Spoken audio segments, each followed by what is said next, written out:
Hello student, it is class 5, subject science, chapter 2, the animal life. Different animals live in different places. अलग अलग तरह के जानवर, पशु अलग अलग जगहों पर रहते हैं.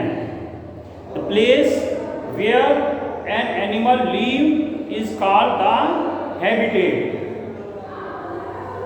जिस जगह पर कोई जानवर रहता है वह हैबिटेट कहलाता है. Habitat is the place where an animal lives. Okay, water and land are two major type of habitat. पानी और भूमि दो मेन हैबिटेट्स होते हैं. Some animals live in water and other live in on land. कुछ पानी में रहते हैं जीव और कुछ जीव जमीन पर रहते हैं. Water includes sea water and river, pond water. Water में सी वाटर जैसा कि आप जानते हैं समुद्र का पानी, इट इज साल्टी, खारा होता है. And second is river water, fresh water. River, pond extra have fresh water. नदी, तालाब, झील वगैरह में ताजा पानी होता है, साफ पानी होता है, वो साल्टी नहीं होता. And land includes plain area, forest, desert, cold region and mountains. और लैंड एरिया में जो है मैदान, जंगल और रेगिस्तान, ध्रुवीय प्रदेश जो ठंडे बर्फीले प्रदेश होते हैं, पोलर रीजन, और माउंटेन रीजन, पहाड़ी क्षेत्र, वे भी आते हैं. So there are two type of habitat. Water habitat and land habitat. Okay, ये दो टाइप के हमारे हैबिटेट्स हो गए हैं. Animals living in a particular habitat adapt themselves to their surroundings. जो पशु जिस वातावरण में रहता है तो वो उसी के अनुसार अपने आप को बदल लेता है. The animal who lives in hot desert is able to live in the very hot weather.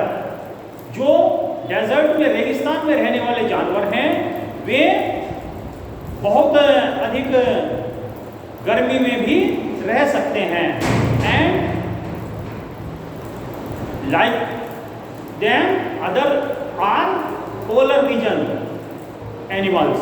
Polar bear और सील वगैरह होती हैं, तो वे क्या होती हैं, उनमें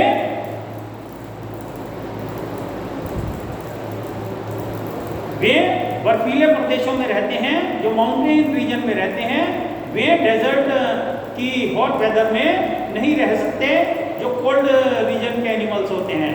सो they are able to live in their own region. Changes in the body features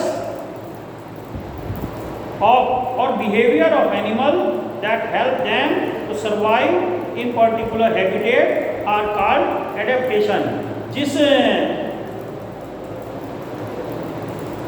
परिस्थितियों को वे अपने आप को बदल लेते हैं तो वे एडेप्टेशन या अनुकूलन कहलाता है. Different animal show different type of adaptation. अलग अलग पशु अलग अलग एडेप्टेशन करते हैं, अलग अलग तरह से अपने आप को अनुकूलित करते हैं जिससे कि वे उस वातावरण में रह सकें। These adaptation may be seen in their bodies covering organs of breathing and organs of movement। उनकी एडेप्टेशन उनके बॉडी की खाल पर भी दिख सकता है, या उनके ब्रीथिंग ऑर्गन्स पर दिख सकता है, या उनके मूवमेंट के अकॉर्डिंग दिख सकता है। जैसे जो पोलर बियर होते हैं उसे आइसी कोल्ड वेदर में रहना पड़ता है तो उनके बाल लंबे हो जाते हैं, उनके फर में लंबे बाल होते हैं जिससे कि वे सर्दी से बच सकें, और उनके खाल के नीचे मोटी चर्बी हो जाती है जिससे कि सर्दी उन्हें बीमार न कर सकें। इसी तरह ब्रीथिंग ऑर्गन में चेंजेस, जैसे जो वाटर एनिमल हैं वे वाटर से ही ब्रीथिंग करते हैं, और लैंड एनिमल हैं वो एयर से ब्रीथ करते हैं। तो जो वाटर एनिमल हैं वे उन्होंने अपने आप को चेंज कर लिया है उस वाटर में रहने के लिए। और इसी तरह फ्रॉग ऐसा एनिमल होता है, ऐसा क्रीचर है जो लैंड और वाटर दोनों में रह सकता है। जब वो लैंड पर रहता है तो वो अपने लंग्स का यूज़ करता है, अपने फेफड़ों का यूज़ करता है, और जब वो वाटर में रहता है तो वो अपनी स्किन से ऑक्सीजन एब्जॉर्ब करता है। वो जब जमीन के अंदर भी होता है तब भी अपनी स्किन का यूज़ करके ऑक्सीजन एब्जॉर्ब करता है और ब्रीथिंग करता है।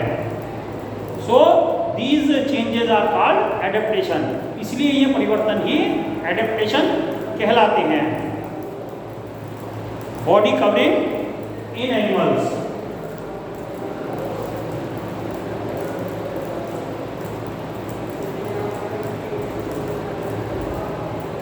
नेक्स्ट हेडिंग है बॉडी कवरिंग इन एनिमल्स। पशुओं में शरीर को ढकना, खाल में परिवर्तन। For comfort and protection animals have different body covering. अपने आराम और अपनी सुरक्षा के लिए एनिमल्स में अलग अलग तरह से कवरिंग होती है, अलग अलग तरह की खाल पर होता है। Scales, shells, hair, fur and feather are different body covering found in animals. अलग अलग जानवर में किसी में फर होता है, किसी के पंख होते हैं जैसे चिड़िया वगैरह के, किसी के बाल होते हैं, कोई जैसे घोंगा वो शेल के अंदर रहता है, यानी कि शंख जैसी आकृति बनाकर रहते हैं वे। और स्केल्स जैसे मछली के ऊपर पानी से बचने के लिए ताकि पानी उन्हें सड़ा ना सके, स्केल्स होते हैं, छोटे छोटे संरचना होती हैं जिससे कि वे अपने आप की सुरक्षा कर सकें। Number 1 is scales. Bodies of most animals such as snakes, lizard and crocodile are covered with scales. मछली, सांप, क्रोकोडाइल, मगरमच्छ, छिपकली, इनका शरीर छोटे छोटे संरचना से ढका रहता है, उसे स्केल्स कहते हैं। Body of a fish covered with scales. मछली का शरीर भी छोटे छोटी संरचनाओं से ढका रहता है। Snake shed old skin periodically replacing it with a new one. जैसा कि आपने देखा होगा, सांप अपनी त्वचा का आवरण, ऊपरी खाल कुछ समय के बाद बदल लेता है। ये अपनी सुरक्षा के लिए ही है, पुरानी खाल छोड़कर नई खाल उसकी नीचे से बन जाती है। नेक्स्ट इज फर और हेयर।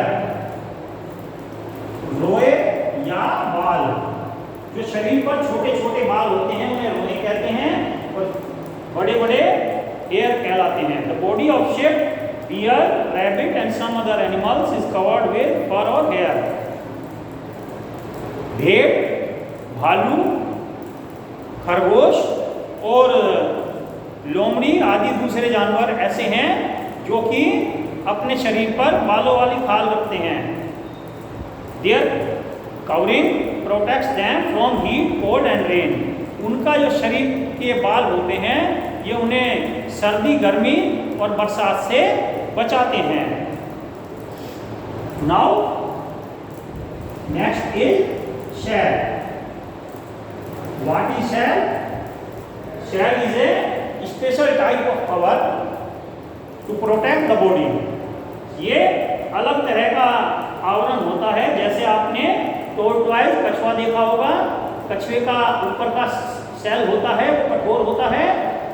जब कछुए के पास कोई उसे डेंजर लगता है तो वो अपने सेल में अपने हाथ पैर सिर घुसाकर पड़ जाता है और कोई उसे हानि नहीं पहुंचा पाता। इसी तरह आपने स्नेल, घोंगा देखा होगा, वो शंखनुमा आकृति बनाते हैं और उसमें अंदर छिपकर चलते हैं ताकि दूसरे जानवर उसे हानि ना पहुंचा पाए। इसी तरह ऑयस्टर, सिप्पी में मोती बनता है और उसमें ऑयस्टर के अंदर एक कीड़ा होता है, वो बहुत नर्म शरीर का होता है, तो वो अपने आप चारों तरफ सिप्पी का आवरण बनाता है कीड़ा और उसी में रहता है। अगर कोई रेत का कण उसके या पानी की बारीक सी बूंद भी चली जाती है तो वो उसके चारों ओर मोती की संरचना, एक चिपचिपा पदार्थ छोड़कर जो उससे बचाव करता है तो वो मोती बन जाता है। ये सेल उन्हें सुरक्षा देते हैं। They give them protect. Feather, पंख। We saw feathers in birds. पक्षियों में पंख होते हैं। आपने घरों में कबूतर, चिड़िया वगैरह आसपास देखे हैं तो उनमें छोटे छोटे पंख लगे रहते हैं और सबसे अच्छा पंख पिकॉक का होता है। पिकॉक के उड़ने वाले पंख अलग होते हैं और दूसरे अलग होते हैं जिससे कि हम बहुत आकर्षित होते हैं, दुनिया के सभी लोग आकर्षित होते हैं। So these are the body parts by which an animal protect themself. ये ऐसे परिवर्तन हैं जिनके द्वारा कोई भी पशु अपने आप को सुरक्षा देता है। Okay student, read this chapter carefully and learn your work every day. Okay, thank you, have a nice day, take care of your studies.